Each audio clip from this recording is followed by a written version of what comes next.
देखिए 4 नंबर प्रश्न पर ध्यान दीजिए। 4 नंबर में क्या है कि पटेल, शाह और जोशी 3 साझेदार हैं जो 5-3-2 के अनुपात में बांटते हैं लाभ को। 31 मार्च 2016 को उनका आर्थिक चिट्ठा निम्न था, जिसमें पूंजी लायबिलिटी साइड में दिया हुआ है, शाह, पटेल, जोशी का क्रेडिटर है लायबिलिटी में, एसेट्स में plant, investment, stock, debtor, cash, इतना चीज है। कहता है उसी तिथि को शाह की मृत्यु हो गई,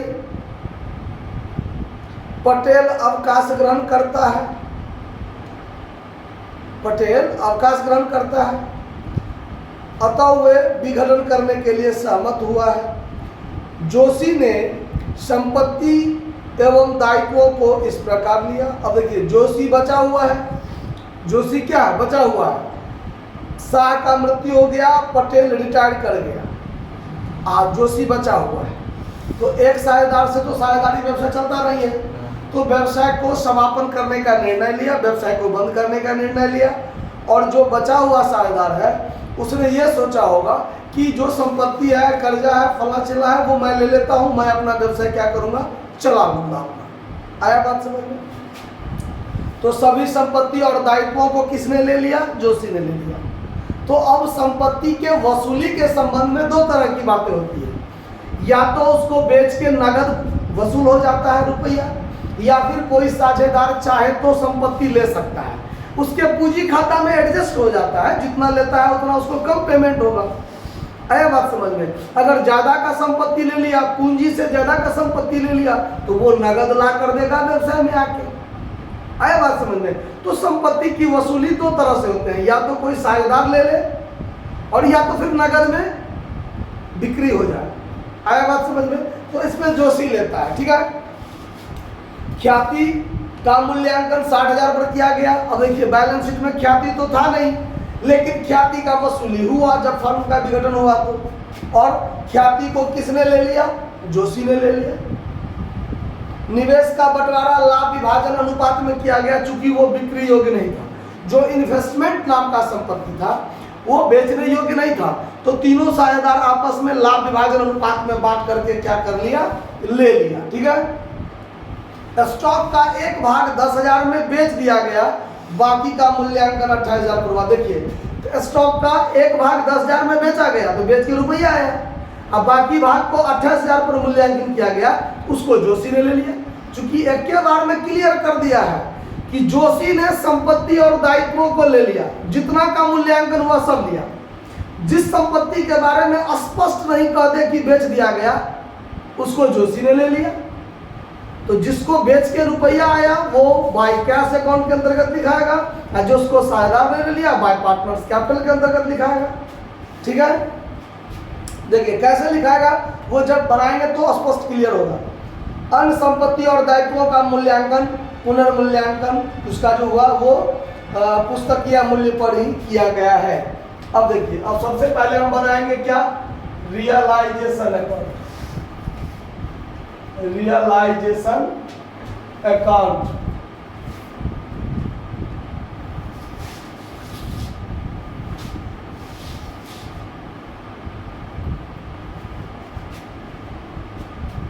सबसे पहले लिखेंगे टू सन्ड्री एसेट्स। तो सन्ड्री एसेट्स में क्या सब है, बिक्री योग्य। देखिए प्लांट है 6,000 का, तो यहाँ पर लिख दिया प्लांट 6,000 का। उसके बाद क्या है, इन्वेस्टमेंट, थोड़ा लिखाइए तो इन्वेस्टमेंट कितना का है, 8,000 का। उसके बाद स्टॉक कितना का है, 43,000, ठीक है। डेटर, डेटर है कितना का, 44,600। उसके बाद क्या है, कैश। तो कैश तो नहीं लिखाता है, जो बिक्री योग्य संपत्ति है जिससे वसूली हो सकता है वही लिखाता है ना, हो गया।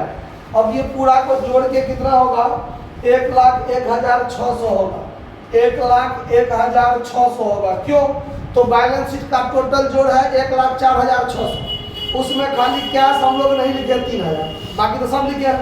तो 3000 घटा लेंगे, 1,01,600 टोटली हो जाएगा जोड़ के। उसके बाद बाय सन्ड्री लायबिलिटीज में बाय सन्ड्री क्रेडिटर, एक के वो तो लायबिलिटी है तो सन्ड्री लायबिलिटीज लिख के तब लिखेंगे, जैसे अलग अलग संपत्ति होगा ना तो अलग अलग 2-4 लायबिलिटी होगा तो सन्ड्री लायबिलिटीज लिख के नाम लिख के तब जोड़ के लिखेंगे। एक के वो है क्रेडिटर तो डायरेक्ट लिख दिए सन्ड्री क्रेडिटर कितना का 30,800 का। क्लियर है बात? अब देखिए, अब जोशी बचा हुआ है उसने सभी संपत्ति दायित्वों को ले लिया, इसका मतलब सभी संपत्ति वही लिया और सभी दायित्वों का भी भुगतान वही करेगा। तो वैसे ही कर्जा का जैसे संपत्ति का वसूली 2 तरीका से, जैसे देखिए ये संपत्ति है ना, इसका वसूली 2 तरीका से। अगर इसको बेचकर रुपया आता है तो बाय कैश अकाउंट AR लिखते हैं, ठीक है।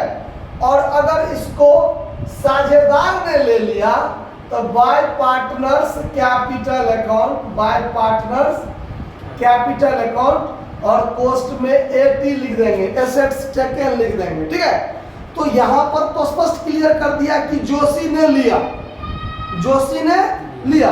तो यहां पर हम क्या करेंगे, ये तो समझाने के लिए, तो यहां लिख देंगे to Joshi by Joshi capital account, post में एसेट्स टेकन, ठीक है।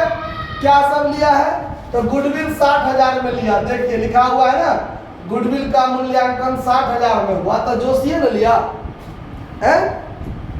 निवेश का बंटवारा लाभ विभाजन अनुपात में हुआ तो इसका बंटवारा हम लोग बाद में कर लेते हैं, ठीक है। पहले और पॉइंट देख लीजिए, स्टॉक का 1 भाग 10,000 में बेचा गया, ये तो बेचा गया है तो यहाँ पर बाय कैश अकाउंट के अंतर्गत स्टॉक का एक पार्ट लिख देते हैं 10,000, ठीक है। अब बाकी भाग जो है 28,000 पर मूल्यांकन किया गया तो वो 28,000 वाला कौन ले लेगा, जोशी ले लेगा। तो यहाँ पर स्टॉक का 1 भाग जो है वो जोशी ने ले लिया, कितना में 28। अब जोशी जितना संपत्ति लेगा सबको इसी के अंतर्गत लिख देंगे, ठीक है। अन्य संपत्ति दायित्वों का मूल्यांकन जो हुआ है पुस्तकीय मूल्य पर, तो अब अन्य संपत्ति क्या बचा, देखिए यहाँ पर स्टॉक का काम हो गया, इन्वेस्टमेंट अलग से तीनों साझेदार आपस में बांट लेगा, उसका काम बाद में करते हैं। बच गया क्या, प्लांट, तो प्लांट का जो पुस्तकीय मूल्य है 6,000 उतना में ही ले लेगा। अब बच गया डेटर, तो डेटर का भी दाम है 44,600 तो उतना में ही ले लेगा कौन, जोशी ले लेगा कि नहीं ले लेगा। अब क्या होगा, तो अब बच गया क्या, इन्वेस्टमेंट, तो इन्वेस्टमेंट जो 8,000 का था इसको तीनों साझेदार मिलकर ले लिया, तीनों साझेदार मिलकर बांट लिया। तो यहाँ पर लिख लेते हैं कोस्ट में, तीनों का नाम देंगे ना, तो बाय पार्टनर्स कैपिटल अकाउंट, और कोस्ट में लिख देते हैं इन्वेस्टमेंट टेकन। तो तीनों लेगा तो कौन सब साझेदार है, पटेल शाह जोशी। तो पहले पटेल फिर शाह और फिर जोशी। तो ये पार्टनर्स कैपिटल जो हुआ है वो इन्वेस्टमेंट को लेने के लिए, तो साझेदार ही लिया ना, तो साझेदार का नाम लिख दिए 8,000 को बांट दीजिए, अनुपात है 5:3, तो 4,000 ये ले लेगा, 2,400 ये ले लेगा और 1,600 ये ले लेगा, तो 8,000 में बात खत्म हो गया ना। ये पूरा को जोड़ने पर कितना आया, 1,38,600। 1,38,600। क्लियर है बात, स्टॉक से 10,000 वसूली हो गया बात। अब चलिए, अब ये जो 30,800 का लायबिलिटी है ये भी कौन लिया, ये भी कौन लिया, इधर ध्यान दीजिए, ये भी कौन लिया 30,800, जोशी ही लिया ना।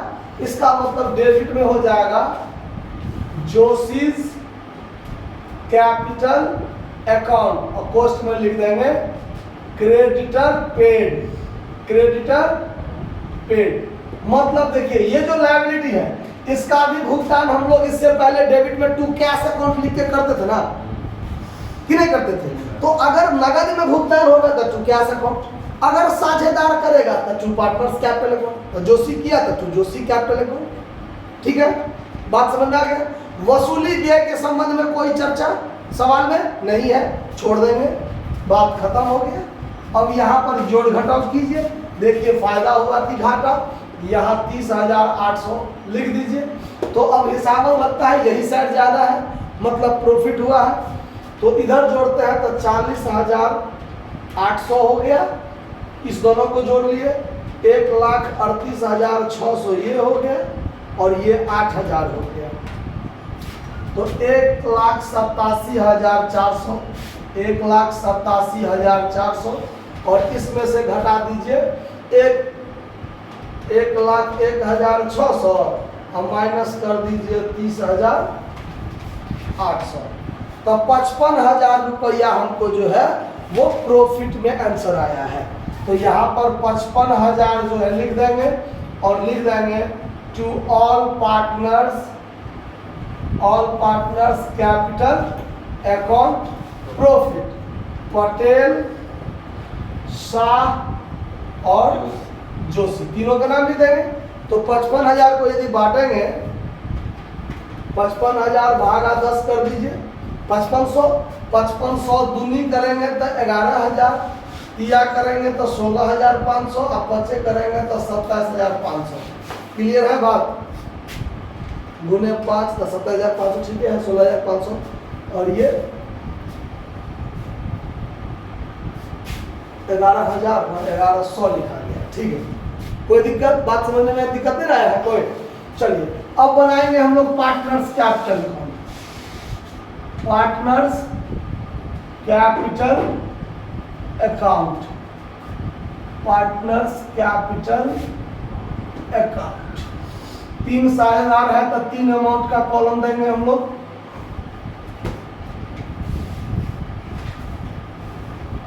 अब देखिए पार्टिकुलर, यहाँ पर पटेल, शाह, जोशी, पार्टिकुलर पटेल, शाह, जोशी।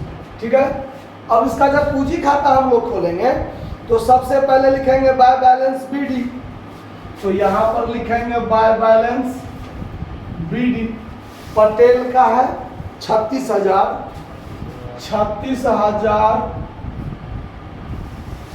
32,800 और जोशी का कितना है? 5,000। चलो ये हो गया सबसे पहले। बैलेंस शीट के लायबिलिटी साइड में या एसेट साइड में कोई बांटने वाला आइटम तो नहीं है, जैसे एसेट्स में पीएल अकाउंट रहता, लायबिलिटी में PL account, reserve, general reserve, अगर ये सब कोई आइटम तो नहीं है जो बांटा जाए, छोड़ दो। अब रियलाइजेशन अकाउंट में देखेंगे कि दोनों साइड में पार्टनर्स कैपिटल का नाम कहाँ कहाँ आता है।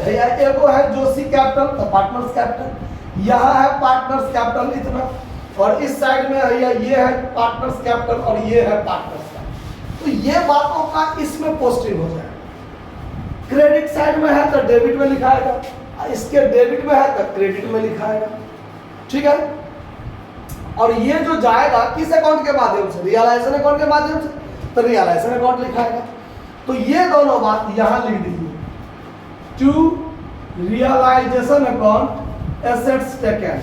इसमें सिर्फ जोशी का नाम है 1,38,600, 1,38,600 तो जोशी में लिखेंगे, ये खाली रह गया। फिर एक बार इस पॉइंट के लिए टू रियलाइजेशन अकाउंट, ये भी है इन्वेस्टमेंट टेकन, आईटी लिख दिए, इन्वेस्टमेंट टेकन तीनों साझेदार में 4,000, 2,400 और 1,600। इस पॉइंट के लिए हो गया। इस पॉइंट के लिए तो ये क्रेडिट में आएगा by realisation account liability paid, तो खाली जोशी में 30,800 ये सब खाली रह गया। और ये प्रॉफिट के लिए भी होगा एक बार, बाय रियलाइजेशन अकाउंट प्रॉफिट के लिए 27,500, 16,500 और 11,000। सारा बात हो गया। अब हम लोग फाइनल वर्क करेंगे इसका। अब देखिए दोनों साइड, इस साइड में इसका साइड का ज्यादा है तो 36,000 प्लस 27,500, 63,500, यहाँ भी 63,500, ये घट जाएगा तो 59,500। इसको क्या हो जाएगा? To cash account final payment. ठीक है, कोई दिक्कत? उसके बाद शाह में आइए तो ये हो जाएगा कितना? 32,800, 32,800 प्लस 16,500 49,300, यहाँ भी 49,300 और इसमें से 2,400 घटा दीजिए तो 46,900। 46,900। अब ये देखिए, चूंकि शाह मर गया है तो ये पेमेंट उसके उत्तराधिकारी को होगा। किसको होगा? तो इसको हम लोग डेथ ऑफ पार्टनर के हिसाब से इसको अलग से यहाँ पर लिख देंगे टू साज एक्सक्यूटर्स अकाउंट, उसका एक खाता खोल के पेमेंट कर देंगे। तो फिर एक बार डेबिट क्रेडिट होके तो वो खत्म ही हो जाता है, तो बात बढ़ाने की जरूरत नहीं है। फिलहाल 49,600 शाह को पेमेंट होगा। आया बात समझ में? उसके बाद इसमें देखा जाए तो इसमें ये साइड ज्यादा है, तो इसमें तो पेमेंट नहीं होगा इसको। तो 1,38,600 प्लस 1,600 तो 1,40,200। तो यहाँ भी 1,40,200। तो इसमें ये क्या करेगा? तो रुपया लाएगा, इसको लाने की जरूरत है। क्यों? तो इसका पूंजी था 5,000, 30,008 का लायबिलिटी भी लिया है, 11,000 रुपया इसको प्रॉफिट भी हुआ है, संपत्ति ले लिया उससे ज्यादा का। तो इसका मतलब आप पूंजी से ज्यादा का संपत्ति ले लिए तो आप रुपया ला कर दीजिएगा व्यवसाय में। तो कितना ला कर देगा? देखिए 1,40,200 का इसका संपत्ति ले लिया, उसमें इसका पूंजी था 5,000, घटा देंगे। 30,800 का आपने लायबिलिटी पेमेंट करने का वादा किया है, कोई बात नहीं, वो भी काट लीजिए। 11,000 का आपका प्रॉफिट हुआ, वो भी काट लीजिए। फिर भी 93,400 का ज्यादा का संपत्ति आप ले लिए, तो आप 93,400 व्यवसाय को ला कर दीजिएगा, तब ना आपका हिसाब साफ होगा। क्लियर है बात? अब बनाएंगे कैश अकाउंट। कैश अकाउंट, अब कैश अकाउंट जब बनाएंगे डेबिट क्रेडिट, तो सबसे पहले तो टू बैलेंस बीडी यहाँ लिखाएगा, जो बैलेंस शीट में हम लोग 3,000 छोड़ के चले थे वो लिख देंगे। अब देखिए इसमें कहाँ कहाँ कैश अकाउंट है वो देखिए। तो इसमें कैश अकाउंट खाली यहाँ है 10,000 जो वसूली स्टॉक से हुआ था। तो डेबिट में टू रियलाइजेशन अकाउंट, कॉस्ट में एसेट्स रियलाइज, स्टॉक से 10,000 हुआ था, वो लिख दिए। अब इसमें कहाँ कहाँ कैश है वो देखिए। तो क्रेडिट साइड में कैश है 93,400, तो 93,400 यहाँ होगा। ये लाकर कौन दे रहा है? जोशी। तो to Joshi capital account brought, ठीक है। और ये दोनों को फाइनल पेमेंट हुआ था, क्रेडिट में होगा bye partners capital account final payment. किसको?